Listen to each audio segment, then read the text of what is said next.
Hello friends, आज की इस वीडियो में सीखेंगे 36 साइज कुर्ती की कटिंग करना। ये हमारा 2.5 मीटर का फैब्रिक है। ये हमारा गरम फैब्रिक है और ये हम इसमें बनाएंगे ट्राउज़र पैंट। इस कपड़े को पहले हम एक तरफ कर देते हैं और इस कपड़े को हम ओपन कर लेते हैं। तो जैसा कि आप देख सकते हैं इसमें पूरे में लाइनिंग दी हुई, बस लाइनिंग का आपको ध्यान देकर ही कटिंग करनी है। तो ये हमारा उल्टा भाग और ये हमारा सीधा भाग। तो सीधे भाग को हमने अंदर किया है और यहाँ से कपड़े को हमने 4 फोल्ड किया है। जितना हमें कपड़ा चाहिए बस उसको हमने 2 इंच एक्स्ट्रा ले मार्किंग कर लेनी है यहाँ से। तो इस तरह से हमें यहाँ से कपड़े को कट कर लेना है। इस तरह से ये देखिए कपड़े को यहाँ से बिल्कुल सीधा कर लेना है। अब हम यहाँ से एक निशान लगाएंगे 1 इंच पे, क्योंकि हम इसको कॉलर वाला बनाने वाले हैं। तो सबसे पहले हम बैक के लिए 1 इंच एक एक्स्ट्रा ले लेते हैं इस तरह से। तो इस निशान के ऊपर से ही हम लगाएंगे निशान। 1 इंच हमने यहाँ से एक्स्ट्रा लिया है बैक के लिए। जैसे कि इसकी लंबाई है कुर्ती की 40 इंच। अब हम यहाँ पे एक 40 इंच पे मार्क कर लेते हैं। ये देखिए ये तो हमारी हो गई तैयार लेंथ। इस लाइन को बिल्कुल सीधा ड्रॉ कर लेते हैं ऐसे, यहाँ से और यहाँ से भी। ये हो गया। अब हम इसमें मार्जिन ऐड कर देते हैं जिसमें हम तुरपाई करेंगे। तो उसके लिए मैं यहाँ पर 2.5 इंच में नीचे की तरफ फोल्ड करूँगी और 1/2 इंच हम ऊपर की तरफ जो शोल्डर में हमारा जाएगा। तो टोटल मैंने 3 इंच का निशान लगा लिया है इस तरह से। अब हम लेंगे शोल्डर का नाप। तो जैसे कि इसका शोल्डर है 15 इंच, 15 पे हमने हाफ किया, 7.5 इंच पे मार्क किया। अब हम यहाँ 1/2 इंच यहाँ पे आर्म होल को डाउन करेंगे। तो यहाँ से मैंने 7.5 इंच पे फिर से मार्क कर लेना है इस तरह से। 7.5 इंच का हमने शोल्डर लिया और 7.5 का ही हमने आर्म होल। और यहाँ से हमने तीनों निशान लगा लिए हैं, हिप का, कमर का, इस तरह से। तो इन निशानों को बिल्कुल सीधा लाइन ड्रॉ कर लेते हैं। अब हम यहाँ से इस लाइन को भी सीधा ड्रॉ करेंगे और 1 इंच यहाँ से अंदर की तरफ करेंगे, क्योंकि यहीं से हमारी फूलापन आने लगती है, वो झोल आने लगती है। तो इस तरह से हम अंदर की तरफ इस तरह से डाउन करेंगे। अब हम लेंगे चेस्ट का नाप। तो जैसे कि चेस्ट है 36 साइज कुर्ती का नाप है। कुर्ती से मैंने इसका नाप लिया है।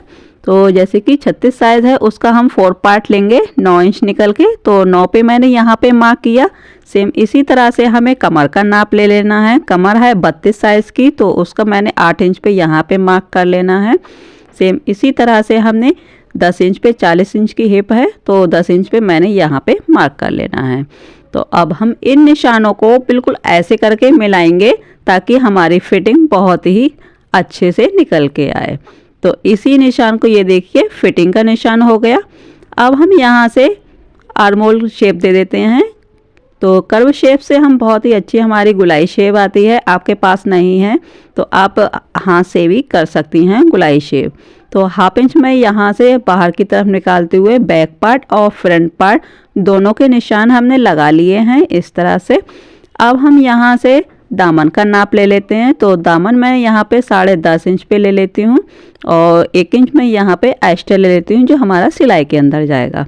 अब हम यहाँ से इन निशान इस तरह से मिला लेना है। फिटिंग वाले को फिटिंग से मिला लेना है और मार्जिन वाले को मार्जिन से यहाँ से मिला लेना है। और यहाँ से हम 1.5 इंच मार्जिन लेंगे जो हमारा सिलाई के अंदर चला जाएगा इस तरह से। अब हम इन निशानों को भी ऐसे मिला लेते हैं। ये देखिए फिटिंग वाले को फिटिंग से मिला लेना है और मार्जिन वाले को मार्जिन से। यहाँ से हम नेक की विथ लेंथ ले लेते हैं। तो 3 इंच पे मैंने यहाँ पे मार्क किया और इस निशान को इस तरह से मिला लेते हैं। तिरछे में मिला लेना है क्योंकि हमारा इसमें कॉलर आएगा, हाफ कॉलर। यहाँ से 1 इंच ऊपर की तरफ करते हुए इस तरह से बैक का भी निशान लगा लेना है। 1 इंच हमने एक्स्ट्रा लिया है बैक के लिए और यहाँ से 1 इंच का हमने नेक बनाया बैक में। तो यहाँ से हम गुलाई शेप कर देते हैं, यहाँ से लेके यहाँ तक हमें करनी है कटिंग। अब हम यहाँ से नेक की लंबाई ले लेते हैं। तो जैसे कि लेंथ है इसकी 7 इंच की, तो 7 इंच पे मार्क किया। यहाँ से मैं 3 इंच ले लेती हूँ और यहाँ से इसकी लंबाई इसको मिला लेते हैं और हल्का सा यहाँ से गुलाई शेप कर लेते हैं। अगर आपको 5 शेप पसंद है तो उस तरह से आप बना सकती हैं। स्वीट नेक पसंद है तो वो भी निशान बना सकती हैं। इसको हम बकरम पे बनाएंगे। तो इस तरह से हम इसकी कटिंग कर लेते हैं। वीडियो पसंद आए तो लाइक शेयर ज़रूर कीजिएगा और कमेंट में ज़रूर बताइएगा कि वीडियो कैसी लगी। और चैनल को सब्सक्राइब नहीं किए हैं तो सब्सक्राइब ज़रूर कर लीजिएगा। तो इस तरह से हम यहाँ से पहले नेक को कटिंग कर लेते हैं, बैक नेक की हाफ एक, और यहाँ से आप देख सकते हैं थोड़ा सा हमें यहाँ से तिरछे में कट कर लेना है। तो अब हम क्या करेंगे, इस कपड़े को एक तरफ कर देते हैं और यहाँ से हमने बैक पार्ट में यहाँ से पहले छोटे छोटे कट्स लगा लेते हैं इस तरह से कि दोनों पार्टों में हमारे निशान आ सकें। तो इस तरह से हमने कट्स लगा लिए हैं। अब हम सेम निशान हम इस तरफ लगाएंगे जो फिटिंग के निशान थे। इस तरह से उंगली को रखेंगे और इस तरह से निशान दूसरी तरफ भी लगाते चले जाएंगे ऐसे करके। तो ये देखिए हमारा दूसरी तरफ भी फिटिंग का निशान लग गया है। अब हम इसमें से बैक पार्ट जो हमारा था, बैक के लिए हम इस पार्ट को निकाल देते हैं और फ्रंट पार्ट को हम अच्छे से सेट कर लेना है। जैसे हमने बिछाया था बस उसी तरह से सेट करते लेना है इस तरह से। ये देखिए बिल्कुल बराबर सेट कर लेना है। अब हमें इसकी कर लेनी है कटिंग। नेक की हमें केवल 1/4 इंच कपड़े को छोड़ते हुए इस तरह से 2.25 इंच पे हमने मार्क कटिंग की है और यहाँ से ऊपर की तरफ से इस तरह से डाउन कर देना है क्योंकि बैक पार्ट हमारा 1 इंच बड़ा था। और आर्मोल की यहाँ से कर लेनी है कटिंग। ये देखिए तो फ्रंट पार्ट की भी हमारी कटिंग हो चुकी और बैक पार्ट की भी कटिंग हो चुकी। आर्मोल को यहाँ से अब हम चेक कर लेते हैं। तो ये देखिए 8 इंच हमारा आर्मोल निकल के आया है। तो यहाँ से इस तरह से हम कपड़े को 4 फोल्ड कर लिए हैं। 4 फोल्ड करने के बाद यहाँ से कपड़े को बिल्कुल सीधा कर लेते हैं। ये देखिए यहाँ से कपड़े को सीधा करने के बाद मैं एक मार्क कर लेती हूँ 3 इंच पे। 3 इंच स्लिप्स को डाउन करेंगे। तो पहले मैं लंबाई नाप ले लेती हूँ। तो 17 इंच की लंबाई है, उसमें 2 इंच प्लस करके ले लेना है। 19 इंच पे मैंने यहाँ पे मार्क किया इस तरह से। तो ये तो हो गई लंबाई। यहाँ से मैं 4.5 इंच पे एक मार्क कर लेती हूँ मोहरी का निशान और यहाँ पे मैं 1.5 इंच एक्स्ट्रा ले लेती हूँ सिलाई मार्जिन। अब हम यहाँ से आर्मोल नेप यहाँ से 8 इंच पे मार्क करेंगे और यहाँ से कर देते हैं डाउन इस तरह से।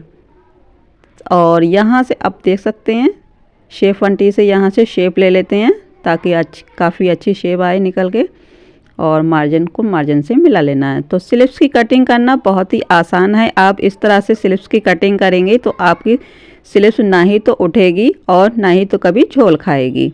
तो इस तरह से आप कटिंग ज़रूर कीजिएगा, एक बार ट्राई ज़रूर कर लीजिएगा।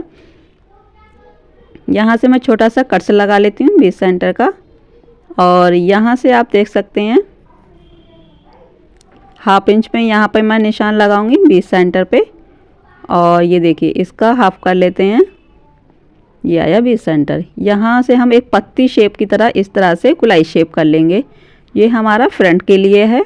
तो यहाँ से मैं कटिंग कर लेती हूँ और यहाँ पे मैं पहचान बना देती हूँ, फ्रंट लिख देती हूँ हाफ इस तरह से ताकि मुझे याद रहे ये हमारा फ्रंट का है। तो यहाँ पे छोटा सा नोच भी लगा देते हैं। तो कटिंग हमारी